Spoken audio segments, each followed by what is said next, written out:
Vamos seguir então para o próximo assunto de hoje. A gente vai falar da volta de Jair Bolsonaro, então, que está marcada para essa quinta-feira agora, dia 30. Mas antes disso, a gente vai lembrar que hoje o ex-presidente Jair Bolsonaro disse que aceitou esse convite para ser presidente de honra do PL, né? O partido de Valdemar Costa Neto. Então, Bolsonaro deve ser o presidente de honra do PL. O ex-presidente desembarca no Brasil na próxima quinta agora, dia 30, por volta das 7 horas da manhã, 7h15 da manhã, a previsão da chegada dele às 7h15 da manhã, e há uma expectativa sobre a articulação, então, da oposição em nome dele, em nome de Jair Bolsonaro. Quero começar tocando nesse assunto com vocês, para a gente fazer uma análise, então, sobre esse retorno de Jair Bolsonaro. Wilson Lima, sua aposta é o quê? Esse retorno de Jair Bolsonaro agora, a gente sabe que ele já estava uma temporada aí fora desde final do ano passado, né? Quase 4 meses, então, fora do país, e esse anúncio foi feito agora, talvez por conta dessa oposição mais marcada que ele precisa marcar diante do episódio Moro que aconteceu ao longo da semana passada, na sua avaliação, Wilson? Então, eu tenho conversado aqui, inclusive, durante o programa, eu estou conversando com alguns integrantes aqui do PL, né? Eles estão me passando alguns bastidores sobre a chegada do Jair Bolsonaro, né? Há uma expectativa, de fato, grandiosa de que seja uma festa na próxima quinta-feira, né? Então, tem todo um movimento aí do partido para fazer dessa chegada do Jair Bolsonaro um grande ato político, né? Quase como... fazendo aqui, inclusive vou utilizar uma frase aqui de um integrante do PL, já que a esquerda fala tanto de retorno ao exílio, vamos mostrar para eles o que de fato é um retorno do exílio, né? Então é mais ou menos nesse clima que o Jair Bolsonaro volta ao Brasil, né? O Bolsonaro que vai ser o presidente de honra do PL, né, com salário de ministro do Supremo Tribunal Federal, segundo o próprio Valdemar Costa Neto, e ele chega no momento, Kenzo, em que de fato ele precisa domar, né, a oposição, né, tomar as rédeas, né, dessa oposição, né. Havia, desde o final do ano passado, o Bolsonaro estava sendo muito cobrado, né, por integrantes do PL para que ele, de fato, fosse o principal nome da oposição, né. Ele estava ali reticente, não vai, mas agora ele viu que ele precisa, de fato, tomar conta disso, porque senão, amigo, em poder não existe vácuo, né, não existe vácuo de poder. Ou você assume a tua condição de líder da oposição, ou outras pessoas tomam. E o curioso é que tem duas pessoas aí, tem dois personagens que estão aí ciscando essa vaguinha de líder da oposição ao governo Lula, né? Um é o Sérgio Moro, né, o juiz, depois de todo aquele episódio da semana passada, né, o Moro tem dito nos bastidores que não é bem assim, que a vida dele ela vai ser calcada no Paraná, que o plano dele é lançar uma candidatura ao governo do Paraná em 2026, né, que ele não pensa em presidência da República, mas tem gente ali que corrobora com essa tese, né, de que o Moro pode vir, de fato, a ser o nome da oposição. E o outro concorrente do Jair Bolsonaro, por incrível que pareça, é uma concorrência doméstica, né, que é a própria Michelle Bolsonaro. Nós falamos aqui na semana passada sobre isso, inclusive, né? Perdão. Né, que no momento que o PL lança a Michelle Bolsonaro, no momento que o PL alça a Michelle Bolsonaro ao grande nome da bancada feminina, né, trazendo ela como se fosse uma espécie de cabo eleitoral do partido de olho em 24 e de olho em 26, o Valdemar da Costa Neto, na verdade, já utiliza ali uma espécie de backup. Olha, se não for o Jair, vai a Michelle. Então, nesse contexto, esse retorno do Jair Bolsonaro é um momento do próprio Jair, de novo, tomar as rédeas da situação e mostrar para todo mundo, olha, eu sou de fato a oposição ao governo Lula.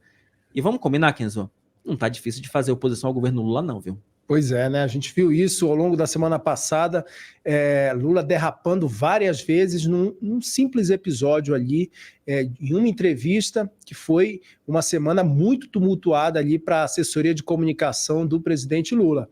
Duda Teixeira, quero te ouvir sobre esse retorno de Jair Bolsonaro, então, e, claro, o retorno marcado para quinta-feira agora, dia 30, e agora o retorno com festa e muita pompa, pelo menos é o que se pretende fazer, né? O PL tem gerado essa expectativa de fazer um grande retorno de Jair Bolsonaro. Duda?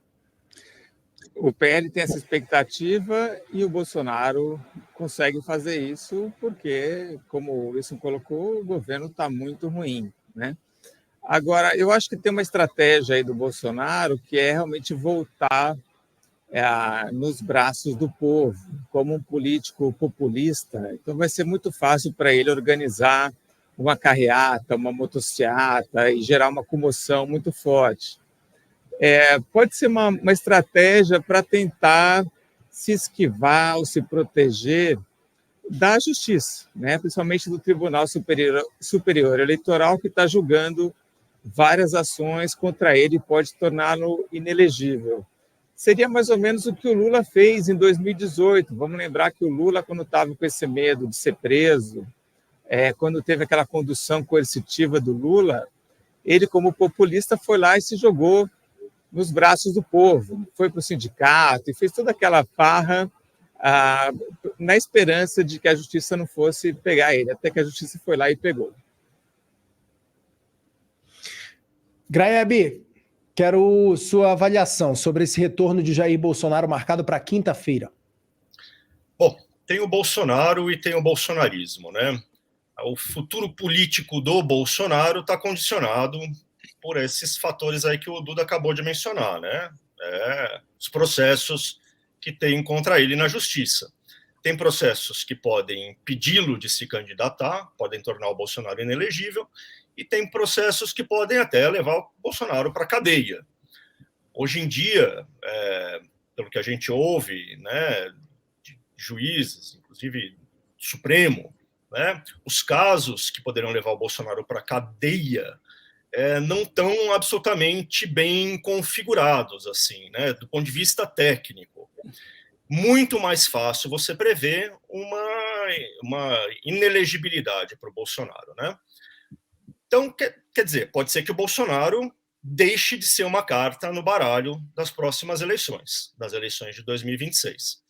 Agora, o bolsonarismo está vivíssimo, não tem a menor dúvida. Olha só, o Trump está há 4 anos fora do poder, certo? E mesmo assim, ele está voltando com tudo. Ele tem chances reais, embora também possa ser preso, né, nos Estados Unidos, mas ele tem chances reais de ganhar de novo a presidência. Porque um certo trumpismo, os elementos que fizeram o Trump ascender na política, estão presentes ainda nos Estados Unidos. O eleitorado de direita que achou no Trump a sua voz, né, continua existindo. E a mesma coisa acontece no Brasil. Tem um certo eleitorado de direita que achou no Bolsonaro a sua voz. E não tem outra voz para substituir essa voz. Não é a voz do Moro, certamente.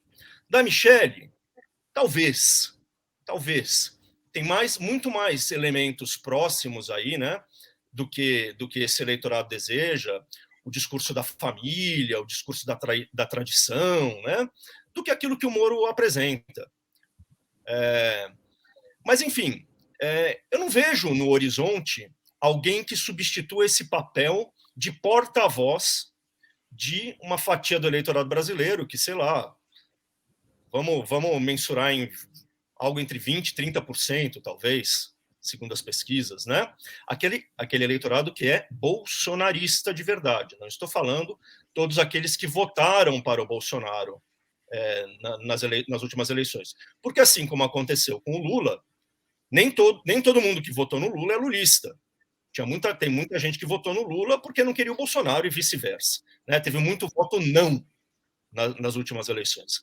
Então, o futuro do Bolsonaro, para mim, está assegurado na política brasileira, infelizmente, assim como o futuro do Lula ou do PT, né, daquilo que esses partidos representam, também está assegurado para os próximos anos. O que eu gostaria mesmo de ver é esse eleitorado que só votou em um dos dois por não ver alternativa, encontrar uma alternativa nos próximos anos. Mas eu não acho que eles vão deixar de ser... que é o eleitorado de... quer a política de esquerda que é representada pelo PT, quer a política de direita que é representada pelo Bolsonaro, estão consolidadas no nosso cenário. Continuam sendo os grandes as grandes guias para 2026. A grande novidade vai ser se surgir mesmo algo no meio, algo viável no meio, né? Fora isso, não sei, estamos condenados. Enquanto eu falava, desculpa, eu vou me alongar um instantinho, contar uma história que nem as do Wilson. Enquanto eu falava, eu me lembrei de quando eu cobria televisão na revista Veja, lá no começo dos anos 2000. E teve uma época que, assim, todo domingo tinha uma guerra entre o Faustão e o Gugu. E a guerra era assim, o Gugu fazia o quadro do arremesso de anões no fim de semana. Daí, o Faustão, para compensar na semana seguinte, fazia o quadro do sushi erótico, para uma mulher pelada em cima de uma bancada, com um monte de atuns, salmão cobrindo as vergonhas dela, certo? Era essa. Para mim, a política brasileira é isso. É Faustão e Gugu brigando nos domingos do começo dos anos 2000. É um domingo de pesadelo que vai durar mais 4, ou 8, ou 12 anos. Não acaba. Ô, Greve, sabe o que me deixa mais triste nessa história toda? E desculpa, só para arrematar teu comentário. Eu estava pensando aqui o seguinte. Qual foi a primeira eleição do Lula? 89, né? Estamos em 22, gente. Sabe? Não se renova, né? Não se renova. Estamos em 22 e a gente está falando de Lula ainda. Sabe? Bolsonaro, de certa forma, surgiu... Vamos lá, ele foi eleito em 2018, mas ele está aí no circuito desde 6, 7, entendeu? 97, assim, né? Foi a primeira eleição dele. Mas não era nada antes, né? Antes desse 2016 não era nada, né? Sabe? Então, quer dizer, a gente está a reboque de alguns personagens há 30 anos, né?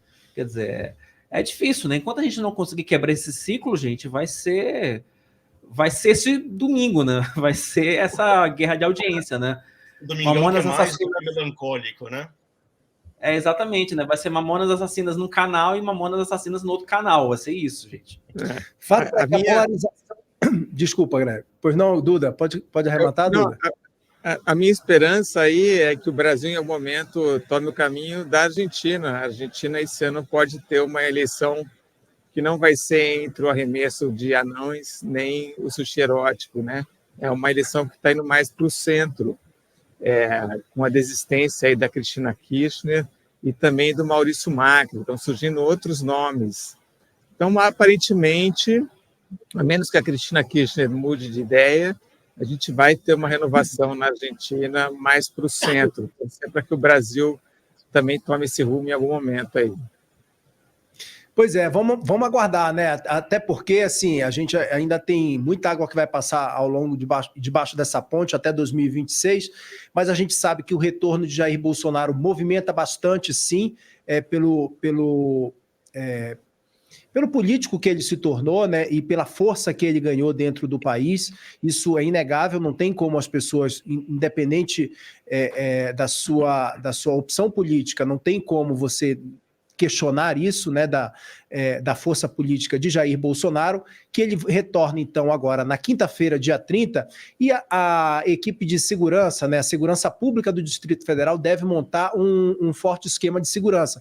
Isso deve ser tratado, inclusive, com a Polícia Federal. A Vanessa Lippelt trouxe uma reportagem, inclusive, que está lá no nosso site, no Antagonista, sobre essa reunião que deve acontecer amanhã, então, entre a Polícia Federal e a Secretaria de Segurança Pública do Distrito Federal. Vanessa Lippelt conversou com o governador Ibanez Rocha, do Distrito Federal, que disse para a Vanessa que isso está a cargo do Sandro Avelar, que é o novo secretário de Segurança Pública do DF. Fato é que a gente vai acompanhar agora os desdobramentos desse esquema de segurança que deve ser montado a partir de amanhã para o retorno de Jair Bolsonaro no dia 30, na próxima quinta-feira.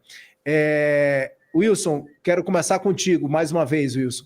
Está aí, então, Ibanez Rocha, mais uma vez, entregando e sendo rifado ali pelo secretário de Segurança Pública. Olha, está tudo a cargo de Sandro Avelar, foi o que ele disse para Vanessa Lippelt aqui do Antagonista. Só das informações antes de entrar nesse comentário, Kenzo. Primeira informação que o nosso editor Rogério Ortega, que a primeira eleição do Bolsonaro, de fato, né, para vereador foi em 88, né, a primeira para deputado em 1990, tá? Então, nosso editor Rogério Ortega dando esse alertinha para a gente aqui ao vivo. E sobre o Ibanez Rocha, é aquela política, né, meu filho? Toma conta que o filho é teu, não tem nada a ver com isso, né? Cuida da casinha, né? E assim. Mas ele sabe que não foi bem assim, né? Porque ele pagou o ônus de tudo isso ao longo de todo esse tempo que ficou afastado, né? É mais uma vez a terceirização da responsabilidade, sabe? Gente, tem uma coisa, gente, é uma frase minha, eu sei que você do chat às vezes não gosta da frase, porque é uma frase meio popularesca, mas o que realmente me indigna nesse Brasil, mais uma vez, é que a autoridade caiu num senso comum de não assumir os próprios problemas. Amigo, assume o seu BO, assume a sua responsabilidade, sabe? O que custa, sabe? Monta um esquema de segurança, pressiona o secretário de segurança. Vai ter muita gente. Eu conversando aqui com alguns integrantes do PL, tem gente falando de 10 mil pessoas que podem participar da recepção do Jair Bolsonaro, entendeu? Números extraoficiais, né? Existe uma mobilização nas redes sociais. Dessa vez, não tem como ninguém dizer, porque eu não sabia, porque era uma coisa inesperada, porque pintou um apagão. Gente, o homem está chegando na quinta-feira, sabe? O Jair Bolsonaro está chegando na quinta-feira, vai ter festa da turba bolsonarista, vai ter motociata, ele vai chegar com tudo que ele tem direito. Assim, então agora cabe ao governo do Distrito Federal organizar um mínimo de segurança para que esse evento não vire uma bagunça. Esse é o ponto. Depois não tem como reclamar se acontecer alguma coisa, se algo fugir do controle, não tem como reclamar, né, Kenzo? Não tem como reclamar. Graeb, quero te ouvir sobre esse esquema de segurança que deve ser montado, então, pelo menos essa é a expectativa, né? Que a reunião amanhã aconteça entre Polícia Federal e Secretaria de Segurança Pública do DF para se montar um esquema de segurança para a chegada de Jair Bolsonaro na quinta-feira. O Wilson falou muito bem. Não tem. Se acontecer alguma coisa, se os ânimos se exaltarem, não haverá desculpa para qualquer falha de segurança pública, né?